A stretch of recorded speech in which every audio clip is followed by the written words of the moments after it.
같이 기도하고 말씀을 생각하십시다. 하나님 아버지, 이제도 말씀 앞에 저희들이 있사오니 하나님께서 말씀하여 주시기를 구합니다. 미천하고 무익하고 무능한 종에게 두지 마시고 하나님께서 친히 말씀하여 주시고 말씀케 하여 주시고 또 말씀을 듣게 하시고 깨닫게 하시고 또 받아서 유익이 되게 하여 주시기를 소원합니다. 하나님의 영, 진리의 영께서 우리 가운데 계시오니 미천한 종의 심령에 계시고 또 회중 가운데 한 사람 한 사람 가운데 주의 이름을 부르는 자들 가운데 계시고 또 이 모임의 역사하심을 믿사오니 하나님께서 하나님의 기쁘신 뜻을 항상 이루시옵소서. 예수님의 이름으로 기도하옵나이다. 아멘. 아멘. 요한일서 4장 12절부터 21절까지 말씀을 좀 생각해 보십시다. 하나님께서 우리 안에 계신다, 그런 말씀이 자꾸 나오고 우리도 하나님 안에 있다, 이런 표현도 물론 나옵니다. 12절 13절 다시 보십시다. 어느 때나 하나님을 본 사람이 없으되 만일 우리가 서로 사랑하면 하나님이 우리 안에 거하시고 그의 사랑이 우리 안에 온전히 이루느니라. 그의 성령을 우리에게 주심으로 우리가 그 안에 거하고 그가 우리 안에 거하시는 줄을 아느니라. 어느 때나 하나님을 본 사람이 없으되, 그렇죠? 하나님께서는 물질적 형체를 갖지 않으신 영이십니다. 하나님은 영이라는 것은 물질적 형체가 없는 것입니다. 그래서 하나님은 영이심으로 사람의 육신의 눈으로 볼 수 없습니다. 그러므로 어느 때나 하나님을 본 사람이 없다. 디모데전서 6장 16절에는 그렇게 표현했습니다.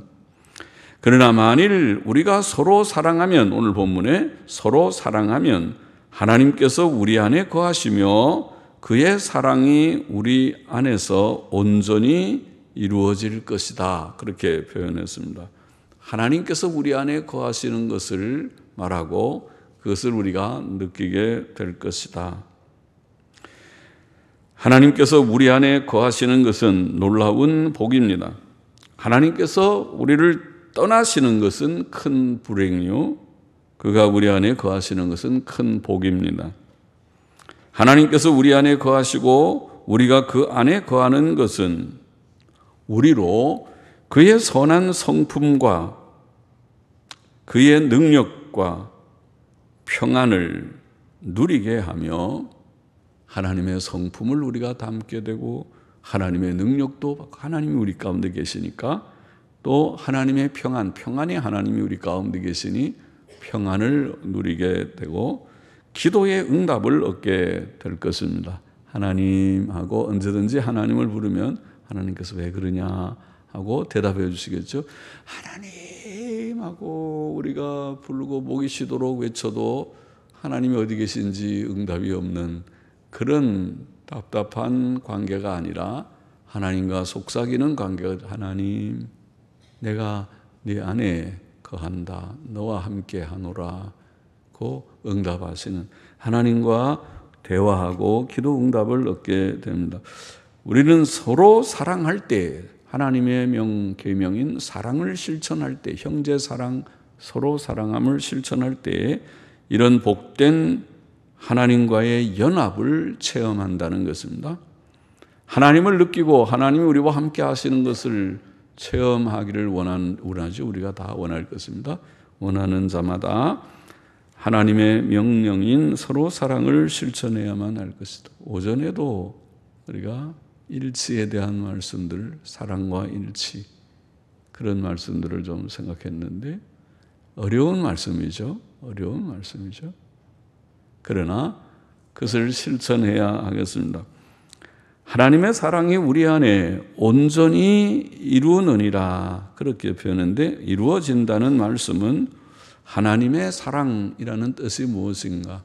제가 해석하기를 하나님께 대한 사랑, 그런 뜻이라면 하나님께 대한 우리의 사랑이 온전케 된다는 뜻일 거고, 그렇지 않고 하나님이 우리를 사랑하신 사랑, 말 그대로 하나님의 사랑이라면 그것은 하나님의 사랑이 이미 우리에게 임했는데, 법적으로는 임해서 칭의라고 하는 죄 사함과 의롭다 하심을 우리에게 주셨지만은, 그러나 실제적으로 우리 속에 이루어진다. 물론 칭의도 실제적인 구원이지만은, 그러나 서로 사랑을 할 때, 우리가 형제 사랑을 실천할 때에 과연 하나님의 구원이 우리 속에 실제로 그건 성화의 문제라고 보입니다. 다시 말해 하나님의 사랑이 단지 칭의로 이루어지는 것뿐 아니고 성화로도 이루어진다는 뜻이라고 하겠습니다. 하나님의 사랑은 우리가 죄에서 구원받게 하기 위해 독생자를 보내어 주신 사랑이기 때문에 우리가 실제로 죄에서 떠나고 하나님의 뜻을 따라 서로 사랑할 때에 하나님의 구원이 우리에게 실제로 이루어지는 것이 된다는 뜻일 것입니다. 칭의도 구원이지만은 그러나 성화의 과정에서 더 그것이 구원답게 됩니다. 칭의는 법적인 문제니까 구원을 받았다 하지만은 실제로 성화의 과정이 이루어질 때 저 사람 진짜 구원받은 거 맞네. 구원은 그런 것이지. 구원은 죄로부터의 구원인데 의롭다 칭의를 받았고 예수님 믿고 믿으면 칭의함을 받는다고 믿으니까 칭의함을 받았지만은 실제로 죄만 짓고 사랑도 안 하면 저 무슨 구원이 저런 구원이 있나 그렇게 말하겠지만은, 그러나 실제로 서로 사랑함으로써 성화가 조금씩 이루어지면 그래 맞아 저게 구원이야. 그러게 구원이 구원다워지는데 칭의가 구원답게 되는 것은 성화 과정을 통해서라고 말할 수 있습니다. 또 우리는 하나님께서 주신 성령으로 그가 우리 안에 거하신다는 사실을 알게 된다. 이렇게 오늘 본문에 말씀했죠. 사도 요한은 3장 24절에서도 그의 계명들을 지키는 자는 주 안에 거하고 주는 저 안에 거하시나니, 계명 순종할 때 연합이 되고 우리에게 주신 성령으로 말미암아 그가 우리 안에 거하시는 줄을 우리가 아느니라. 그렇게 말해서 오늘 비슷한 말씀이죠. 계명 순종, 오늘 여기는 서로 사랑함이 바로 계명 순종인데 새 계명을 순종하는 것인데, 그때에 성령께서 하나님이 우리 안에 우리가 하나님 안에 있는 것을 알게 하신다. 그리고 연합을 더 체험하고 느끼게 하신다는 것입니다. 우리는 성령의 감동과 감화, 성령의 위로와 격려를 통해 하나님께서 우리 속에 계심을 느끼며 체험하게 되고 또 그의 도우심으로 하나님의 계명대로 의와 선을 더욱 잘 행하게 될 것입니다. 그래서 하나님은 영이시기 때문에 안 보이지만은, 그러나 우리가 계명을 실천할 때에, 서로 사랑함을 실천할 때에 하나님을 마치 느끼듯이, 영이니까 안 보이시지만 우리 속에 계셔서 감동하셔서 하나님과 밀접하게 연합되었다는 것을 더욱 느끼게 될 것이라는 말씀입니다. 14절 보십시다. 아버지가 아들을 세상의 구주로 보내신 것을 우리가 보았고 또 증거하노니 누구든지 예수를 하나님의 아들이라 시인하면 하나님이 저 안에 거하시고 저도 하나님 안에 거하느니라. 하나님이 우리를 사랑하시는 그 사랑을, 그 자를 넣으면 좋지 싶습니다. 그 사랑을 우리가 알고 믿었노니 하나님은 사랑이시라. 그 사랑 안에 거하는 자는, 여기도 그 자를 넣어서 그 사랑 안에 거하는 자는 하나님 안에 거하고 하나님도 그 안에 거하시느니라. 자, 기독교 복음의 내용은 하나님께서 그의 외아들을 세상의 구주로 보내셨다는 것입니다. 요한복음 3장 16절 말씀이죠. 하나님이 세상을 이처럼 사랑하사 독생자를 주셨으니 이는 저를 믿는 자마다 멸망치 않고 영생을 얻게 하려 하심이라. 성경의 복음을 한 절로 요약한 아주 귀한, 주님이 직접 하신 말씀이라고 이해되는 말씀입니다. 또 기독교 복음의 확실성은 사도들이 하나님의 독생자 예수님을 직접 보고 증거하였다는 사실에 있습니다. 예수가 하나님의 아들이신 것을 목격한 자들이 증거한, 우리가 체험했는데 우리가 보고 듣고 만져도 보고 느꼈는데 그분은 하나님의 아들이시다. 어떻게 알아요? 많은 증거들을, 그게 복음서입니다. 4권의 책에, 4복음서에 예수님의 많은 행적들을, 특별히 기적의 일들을, 모든 불치의 병을 낫게 하시고 또 사람이 할 수 없는 오병이어의 기적은 그거는 불가능한 일이죠. 그것이 거짓말이라면 그거는 기독교는 거짓의 종교니까 갖다가 이 성경책은 가장 나쁜 마귀의 책이 되겠죠. 그러나 그렇지 않고 성경의 증거대로 우리가 믿는 대로 그것이 사실이라면 와 세상에 떡 5개로 5,000명을 먹였다니 그 떡을 띠는데 그것이 줄어들지 않고 계속 띄어도 나누어도 계속 5,000명, 남자만 5,000명, 여자들과 아이들을 합치면 10,000명, 20,000명을 배불리 먹고도 12광주리에 남겼다니 와 세상에 그것은 불가능해. 사람으로서는 불가능해. 신이 아니라면, 예수가 하나님의 아들이 아니라면 그것은 있을 수가 없는 일이야. 그러나 그 사실이 사실이라면 예수는 하나님의 아들 그리스도가 맞다. 그렇게 체험한 것입니다. 한두 가지 체험이 아니라 불치의 병들도 그것은 한 가지만 해도 될 법한 일이 아니죠. 문둥병을 오늘날도 고칩니까? 나병 환자 촌이 소록도에 있는데요. 중풍병이요?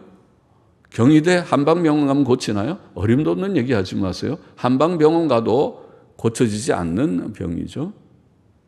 불치의 병을 그러나 예수께서 고치셨다고 하는 사실을 우리는 성경을 통해서 보고 와, 예수 그분은 하나님의 아들이십니다. 체험한 자들이 증거했습니다. 이제 누구든지 바로 이 증거를 받고 예수님을 하나님의 아들로 시인하고 고백하면 나도 믿겠습니다. 나도 예수를 하나님의 아들로 고백하는 바입니다. 하면 여기 오늘 말씀에 사도 요한은 하나님께서 저 안에 거하시고 저도 하나님 안에 거할 것이다. 그렇게 말합니다. 이것이 구원이죠. 구원은 하나님과의 그런 영적 연합이라고 표현할 수 있겠죠. 이 말씀에 따라서 죄인이 구주 예수 그리스도를 믿음으로 구원을 받는다는 것은 성경의 가장 기본적인 진리입니다. 그래서 예수님을 믿는 자는 하나님의 자녀가 되는 권세를 얻는다. 요한복음 1장 12절 말씀. 또 로마서 10장 9절 10절에 보면 네가 만일 내 입으로 예수를 주로 시인하며 또 하나님께서 그를 죽은 자 가운데서 살리신 것을 내 마음에 믿으면 구원을 얻으리니, 입으로 주님이라고 시인하고 마음으로 믿으면 구원을 얻으리니 사람이 마음으로 믿어 의에 이르고 입으로 시인하여 구원에 이르느니라. 그러므로 신자의 참된 신앙 고백이라는 것은 예수님을 나의 구주, 나의 주님이십니다 하고 진심으로 고백한다는 것은 구원받은 증거입니다. 그는 하나님과 정신적으로 일체가 됩니다. 영적인 연합, 하나님과의 일체가 된다고 성경은 말합니다. 즉 하나님께서 그 안에 거하시고 그가 하나님 안에 거하시는 것입니다. 우리가 복음에 증거된 대로 예수님을 하나님의 아들 그리스도로 믿은 것은 우리가 우리를 사랑하신 하나님의 사랑을 안 것이요 믿은 것입니다. 예수께서는 하나님의 사랑의 확증이십니다. 로마서 5장 8절에 우리가 아직 죄인 되었을 때에 그리스도께서 우리를 위하여 죽으심으로 하나님께서 우리에게 대한 자기의 사랑을 확증하셨느니라.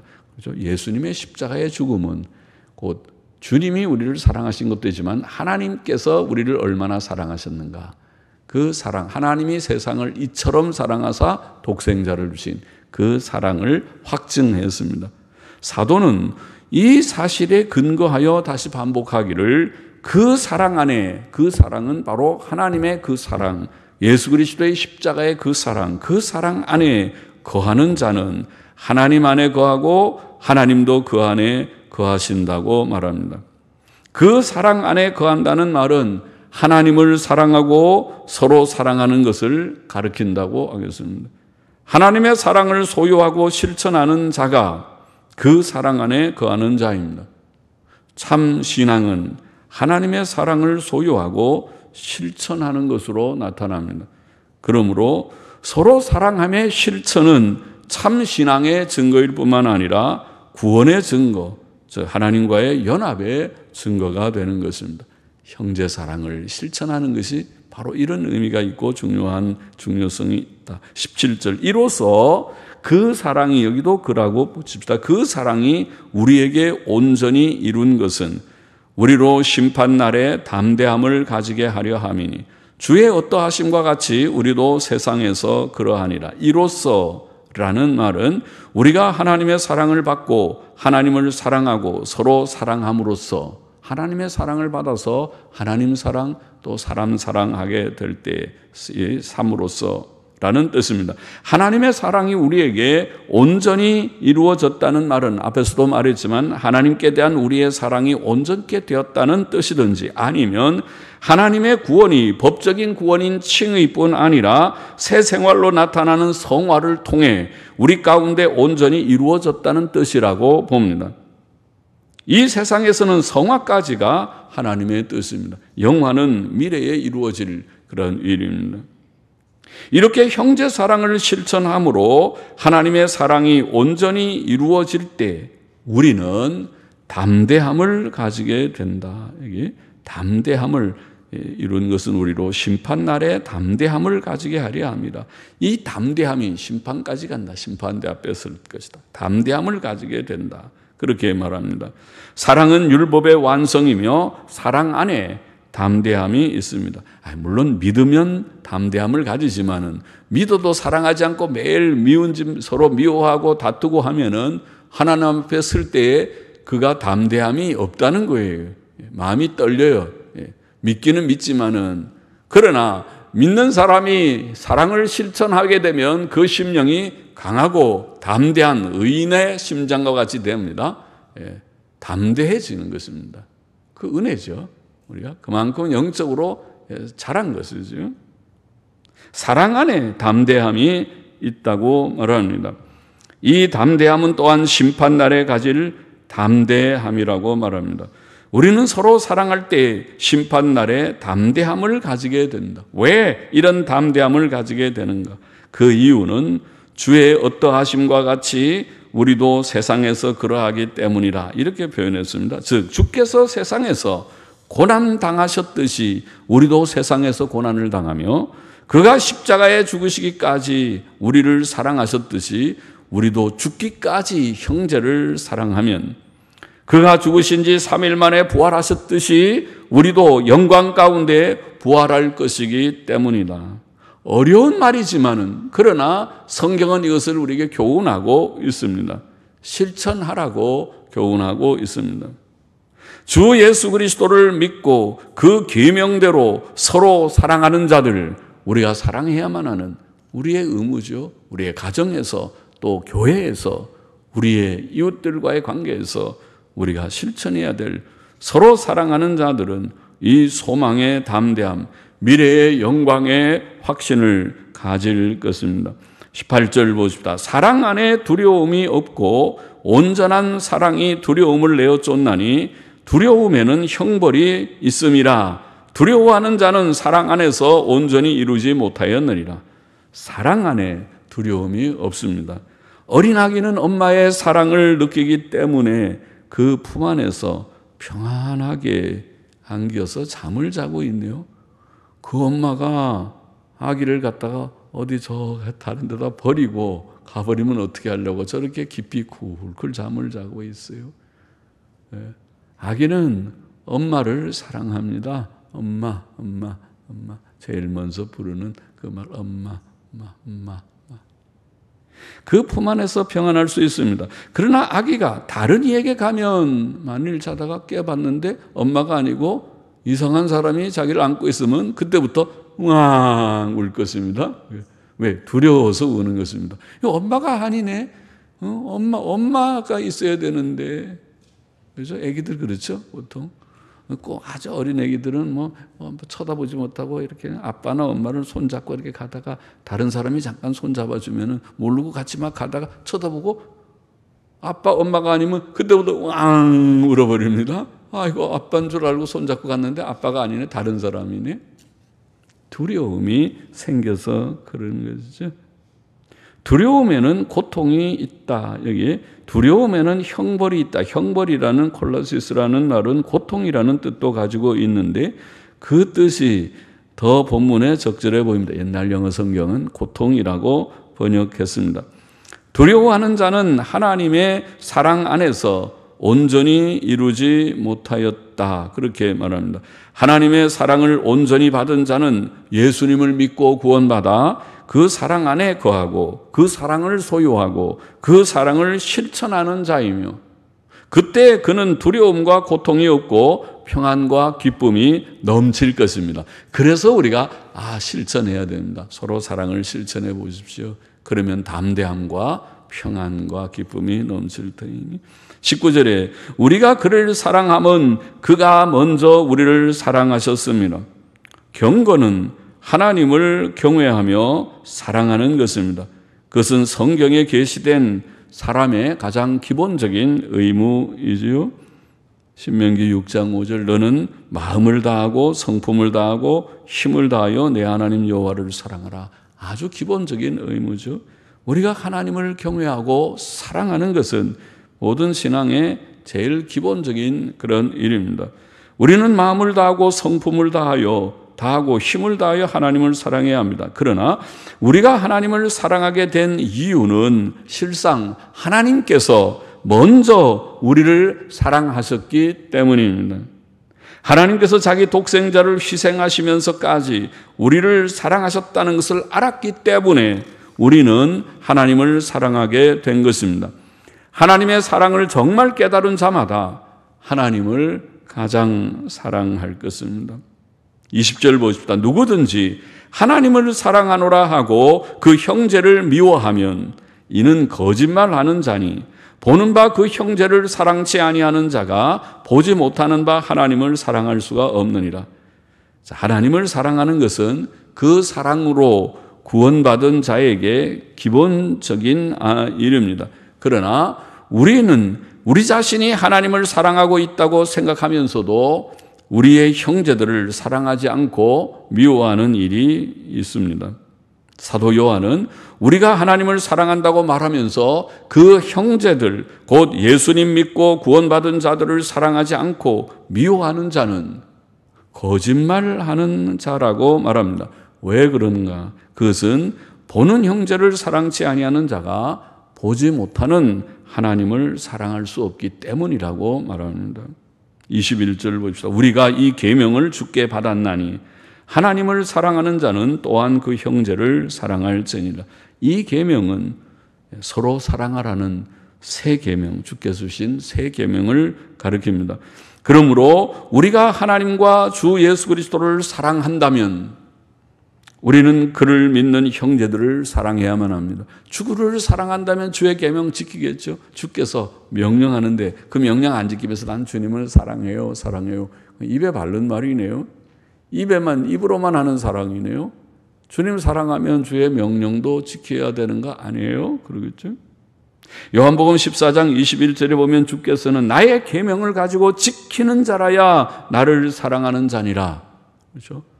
그러니까 주의 계명, 서로 사랑하라는 계명을 지키려고 애를 써야 그래야 우리가 주님 사랑한다고 말할 수 있다는 것입니다. 또 정말 주님을 사랑한다면 주의 큰 사랑에 대한 깨달음을 가지고 우리가 주님을 사랑하게 됐다면 능히 형제 사랑을 실천할 수 있을 것이라는 말이죠.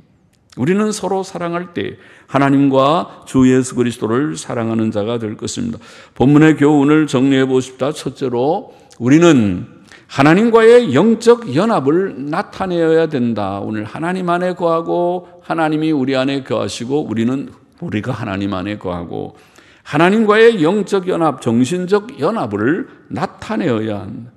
하나님께서 성도 안에 거하시고 성도가 하나님 안에 거하는 영적 연합의 증거를 오늘 본문을 보면 두 가지를 말했습니다. 첫째는 예수님을 하나님의 아들로 믿고 고백하는 것이고 고백하는 것이 곧 하나님이 우리 안에 우리가 하나님 안에 있는 증거다. 진실한 고백은 곧 구원받은 증표가 되고 연합의 증표가 됩니다. 두 번째로 하나님의 사랑 안에 거하며 서로 사랑하는 것이라고 말씀한 것입니다.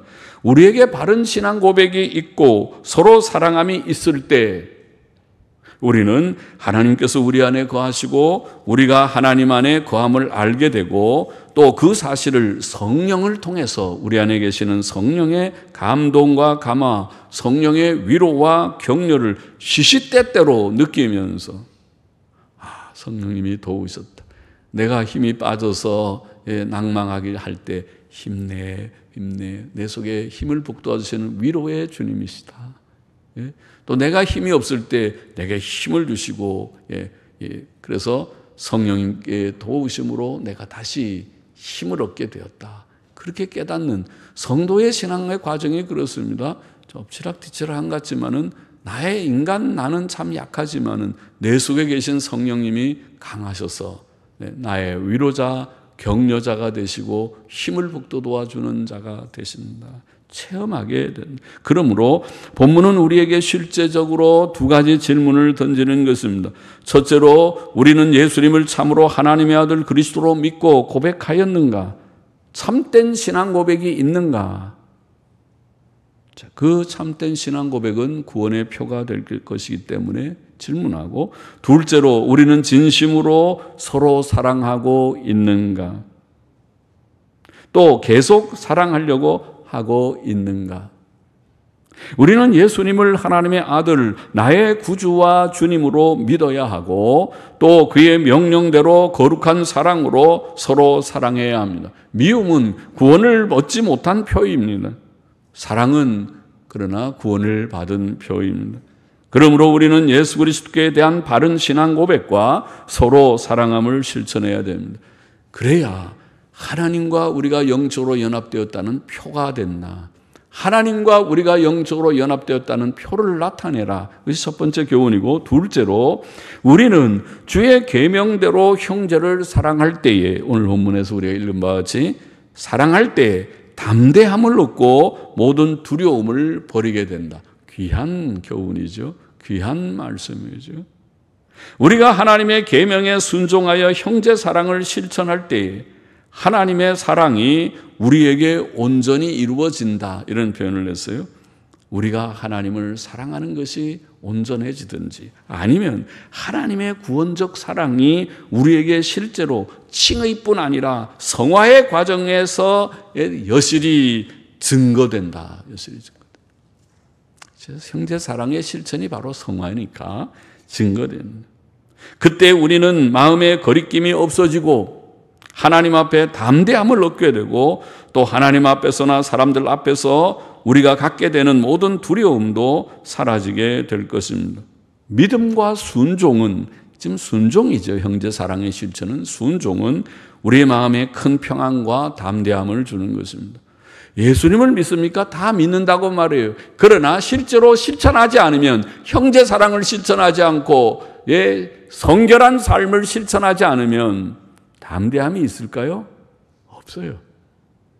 두근반 세근반 두려움이 있어. 이러다 내가 하나님 앞에 매맞지 그러다 땅 매를 맞는 그런 일이 될 수 있어요. 그렇게 살지 말고 실천, 순종의 실천을 하게 되면 지금은 혹 조금 연약이 있어도 다시 힘을 얻습니다. 회복됩니다. 그렇죠. 이치가 그런 것입니다. 이 세상을, 성도가 이 세상을 살아가는, 우리는 연약해서 수없이 7번도 넘어져요. 그러나 다시 일어나는 것이 성도다. 참된, 우리가 구원받은 성도라면 7전8기한다. 7번 넘어져도 8번째 다시 일어난다. 그런 뜻이겠죠. 7전8기한다. 일어난다. 셋째로 우리가 형제 사랑을 실천할 때에 우리가 하나님을 사랑한다는 것이 증거된다. 맨 끝부분에 그런 말씀이죠. 우리가 하나님을 사랑한다 하지만은 형제 사랑을 실천할 때에 하나님을 사랑한다는 것을 증거하는 것이 됩니다. 하나님을 사랑하는 것은 그의 계명을 실천하는 것을 포함하며 그의 계명의 내용은 형제를 사랑하라, 서로 사랑하라는 것이죠. 그러므로 하나님을 사랑하는 자는 형제를 사랑할 것입니다. 우리가 하나님을 사랑한다면 우리는 그의 명령을 실천해야 하며 그의 명령을 실천하는 자는 형제를 사랑할 것입니다. 그러므로 형제를 사랑하지 않는 자는 하나님의 명령을 실천하지 않는 자이며 하나님을 사랑하지 않는 자입니다. 비록 그가 하나님을 사랑한다고 말할지라도 그의 말은 거짓말에 불과할 것입니다. 하나님의 명령을 실천함이 없이 그를 사랑할 수 없기 때문입니다. 그러나 우리가 이제 하나님의 명령을 실천하기 시작하면 그래서 가정에서부터 내 남편, 내 아내, 나의 부모님, 나의 자녀들, 나의 사랑하는 형제들을 내가 귀히 여기고 사랑한다. 어떨 때는 좀 미운 짓을 할 수 있죠. 상대가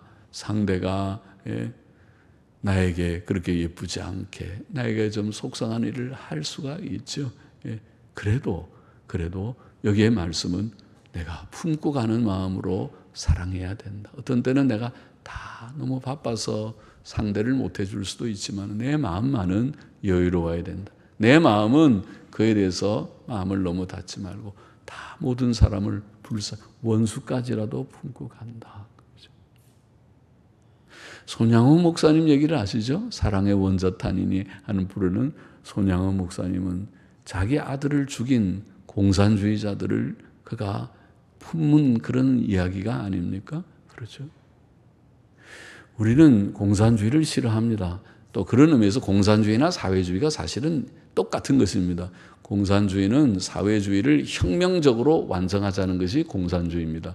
그러니까 이념은 사회주의입니다. 그래서 소련이나 중국이나 다 사회주의라는 말을 쓰는 것입니다. 사회주의는 뜻이 뭡니까? 모든 경제 평등을 이루자는 것이 그럴듯한 얘기죠. 재벌하고 가난한 사람들하고 이렇게 너무 빈부격차가 크니까 이거 다 부숴버리고 평등하게 하죠. 얼마나 좋은 얘기입니까? 근데 그게 되지 않는 얘기죠. 평등이 됩니까? 평등이 안 되니까 혁명이라는 말이 들어가는 것입니다.